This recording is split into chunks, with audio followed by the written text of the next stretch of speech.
Welcome to HeartTube. Want to show you what happens to the garden if you leave 6 weeks during the growing season and you get a ton of rain while you're gone. I might call this video gardening for introverts, just because if you don't want anybody showing up at your house, we figured out the way to do that. We have a video camera out here and saw a UPS man the other day trying to leave a package, and he couldn't get through this. He's negotiating the little bit of sidewalk here, you know, like this, you know, trying to figure out how to get there. But you can stop the mail if you have a mailbox up on your house. You can stop the UPS driver, any friends from coming, whatever you want to do, if you just plant it like this. Okay.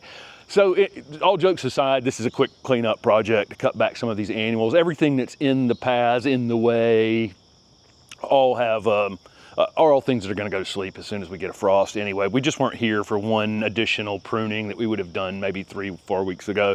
And then we had a lot of rain here, that tropical storm that just came through North Carolina that dumped all the rain down in eastern North Carolina. There's flooding problems down there, but it dumped a lot up here as well. And so everything's also leaning over a bit this morning because it's so wet. There are some stars in the garden, and we'll show you a few of these in that video. This agave right here is just really, Wells tongue agave there has just really exploded. Weird that we've got it in really a well-drained soil mix. I planted it with some expanded slate when it was planted in that spot, but it's actually, with that little bit of slope that it's on, it has gotten a lot of water over the last month, which is not probably a great idea in the wintertime when it's not growing, but right now it's actually growing pretty quick because of it. We've got a couple odd things in the garden. One of them I can show off right here. Well, one of the more odd things is Holly can't figure out how to get up into the garden. She's walking along the street out here with me. The Empress of China dogwood has decided to bloom for a second time this season. It's really strange. It usually has its flower buds on it for the spring at this point, but they don't, and then it carries them through the winter, and then they start to open around May, April. They'll start to get a little size on them, and then it's usually about the 1st of June before it's peak flower. We had the garden open house here June 22nd, I think it was, and it had passed peak at that point, so that's how I know about when the flowering is. But then it reset its buds, and they're opening. So I think in the next 3 or 4 weeks, we're going to see this thing in full flower, or partial, you know, not as much as it flowered earlier in the year, but I don't know what's going on with it. That's probably not a great sign to have a plant go into a second flowering like this. I don't know what would have caused it. We lost a Caryopteris that was next to it. It may come back. We cut it to the ground. It may come back next year. And we've got a lilac over here that I'll show you in just a second that's in decline, that I'm going to also cut back to the ground. So I don't know what's going on with it. It looks healthy. It's got new growth. The flowers look like they're going to look great. But for some reason, it's coming into a second flower at a very odd time of year here in mid-September. We'll throw some positives in with some negatives. This is a positive area over here. We're going to call this Fireworks Row. This gomphrena is called Fireworks. And we had put the Mexican sunflowers over here, Tithonia over here, the last couple of years, and it's super, super showy. And the, what are you doing? What are you doing over there? What are you doing over there, huh? The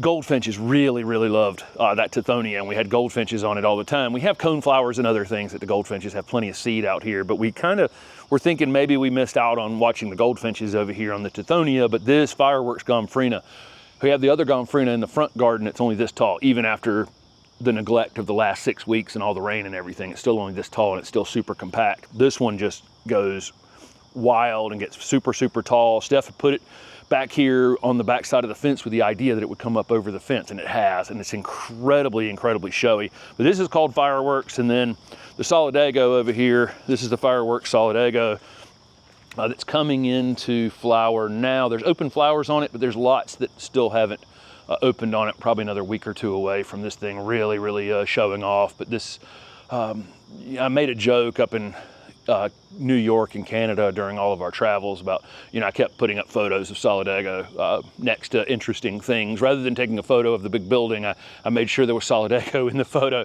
But coming back home, ours are in bloom, and we were, coming back from Canada, most of the ones that were up in Canada, the Solidago canadensis, were kind of past peak as we were leaving. And then we got down into, by the time we were down in Pennsylvania, they were all just coming into flower. So it's kind of interesting, they just slowly but surely move south, and I would imagine that allows a lot of things that migrate during the fall, butterflies and moths and that kind of thing, to to go from Solidago to Solidago. But this fireworks one is super, super showy. The combination of the Gomphrena fireworks and the Solidago fireworks together, that look really, really great. I would say that one of the top 5 most annoying plants in this garden has been this lantana this year. And so once that makes that list, and we've got 350, or more species out here in the garden, if it's on that list, it probably just needs to go, because look at all this space, this opportunity we would have to plant other things in this spot. Plus we have a couple of really interesting conifers over there that it's laying on top of. Definitely the celosia here is a good weapon against visitors. Nobody wants to walk past this, especially when it has wet leaves. These were a couple that had seeded themselves in, and they grow so fast. We pull a good portion of them during the season, and we allow a few to grow. The pollinators definitely love them, but these have obviously gotten out of control. What you're looking at here is going to take us a few hours to clean up. None of this is any big deal at all. It's just more kind of hilarious that in 6 weeks, how much, without fertilizer, without anything, with just the soil improvement we've done out here, if we walk away for 6 weeks from this and get adequate rain, things just go really, really quickly. This red summer jewel salvia, an absolute standout here in the garden, as all the summer jewel salvia are. We can plant it right here along the edge of a path like this, and if you just prune it, 2-3 times during the season, it's perfectly well behaved, blooms like crazy, tons of pollinator visits. If you want to do the introvert garden, you just let it grow, and it just eats the path, and then the person, anybody trying to visit can't figure out how to get to the front door. They have to stand out on the driveway or the street, and you have to yell back and forth rather than having them actually visit the front door, which again, it's all a joke. And it's only going to take just a minute to cut here along this, and then we'll use this stuff on the compost pile, and then it'll return back here to the garden. All of this growth happened with no fertilizer. This is just soil improvement that we had done. And the other beauty of this is walking away from this has allowed the hummingbirds and other things to get super comfortable in here. It's incredible how many hummingbirds we have in this garden this morning. So hummingbirds, butterflies, bees. It's a little wet this morning, but the bees are back. Bees are on the salvia showing up. It's only 7:15 in the morning. But once this foliage dries off a little bit, this place will be completely covered in bees. So it's doing exactly what we had intended it to do. We just missed one late summer pruning that would have kept it under control. Come on, girl.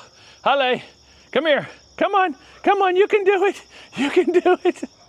You can do it. Come on. Oh, you're trapped. Oh, she's trapped.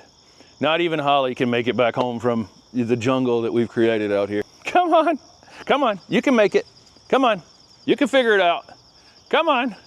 Come on. Come on. Come on. You did it. You did it. You did it. You can see the front garden paths have just disappeared. Again, this is going to take minutes to go along the edge right here, put it in a cart and have it rolled around the back. Minutes is an exaggeration, few hours, and it'll be taken care of pretty quickly. We have eggplants in here. We intermix the eggplants in there. Yeah, Steph's going to give you a close-up right there. There's a ton of eggplant out here in the front garden, and those can still be picked. But this definitely, normally we have a walking mail route. Normally they walk up to the front door. Right now they can't get in through the front there. And then they exit through here, going to the neighbor's garden, and we've prevented that as well. So if they do get in, they can't get out either. If you're, so anyway, it's just super interesting. Again, from this side of the dogwood, you can see it's wanting to flower. I have no idea why it's going to flower in September or October. It's kind of concerning. overall. The only other issue that we have, can you actually make it through there?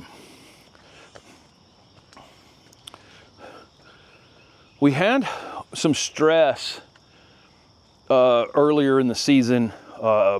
You know, we went 6 weeks without any rain, and we had 106-degree temperature. Definitely not ideal for any lilac, that's for sure. Half of the plant's still alive back there, so I'm just gonna cut the thing to the ground, and again, this is gonna end up on the compost pile.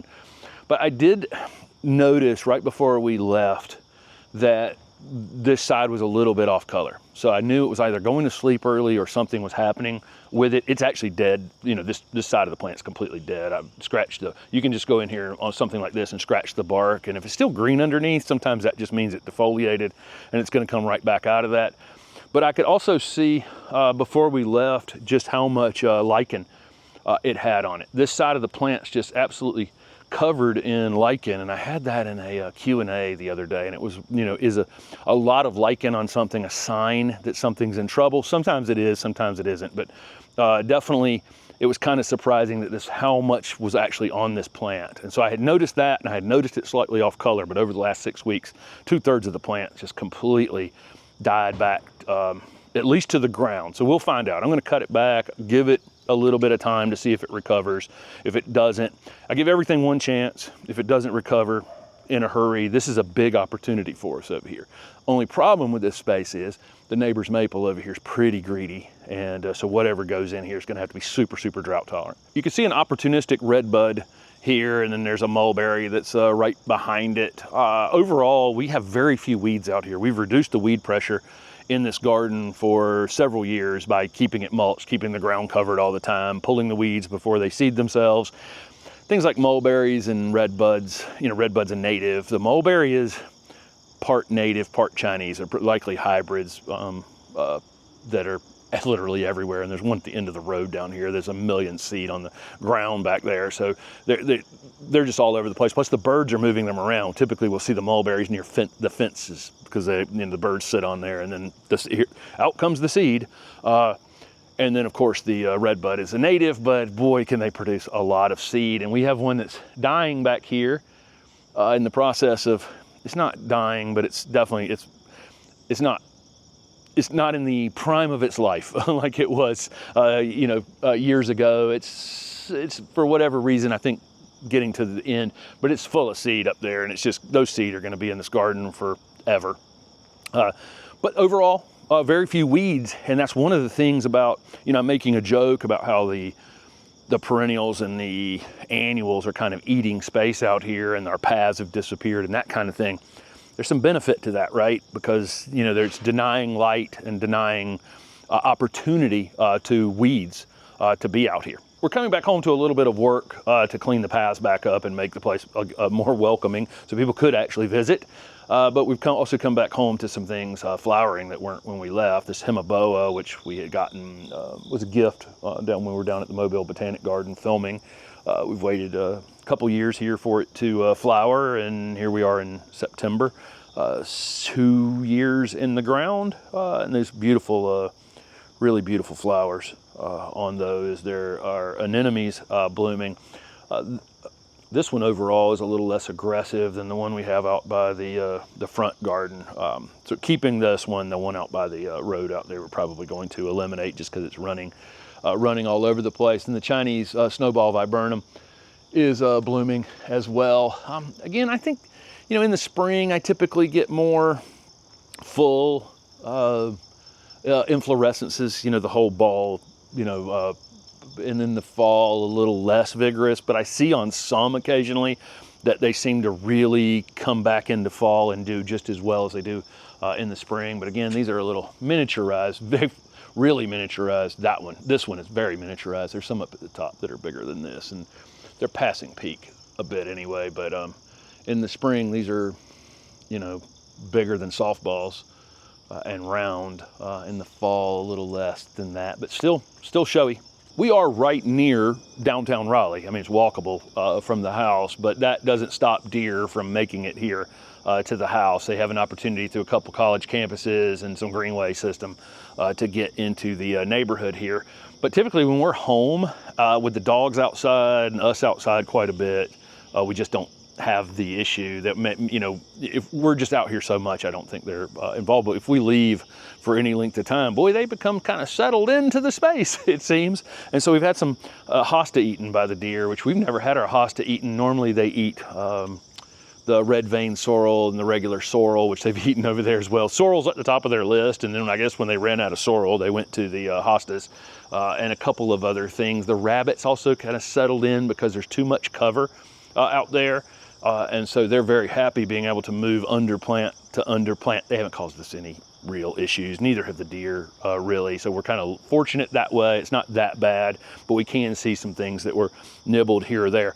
This celosia continues to be one of the stars. Okay. This coleus continues to be one of the stars of the garden this year. Is it Alabama Sunset? Is that what it is? Alabama Sunset. Wow, this thing's amazing. This might be one, just not knowing whether we can find it next year. This is a good time of year to be rooting them.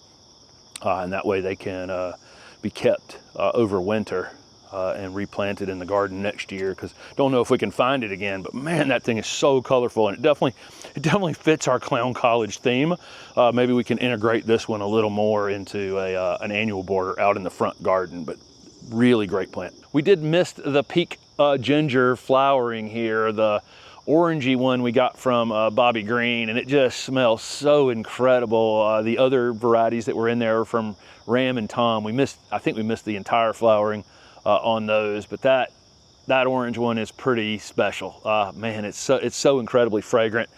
So another introvert thing here, if you want to keep people out of your garden, is you say, hey, we're leaving, there's a lot of vegetables left in the garden. If you want to get some, come and get them. But then you surround them by things where they can't actually get to it because they've overtaken the space, and then they can't make it into your garden. But we did give away a ton of tomatoes while we were gone. They're about to come out. Peppers are still giving like crazy. Okra is still giving like crazy. But tomatoes are pretty much done. There's a few flowers left on them, but I don't think they'd necessarily have time to finish. So I think we'll assess the situation. There may be a tomato plant or two that stays, but for the most part, those are gonna come out.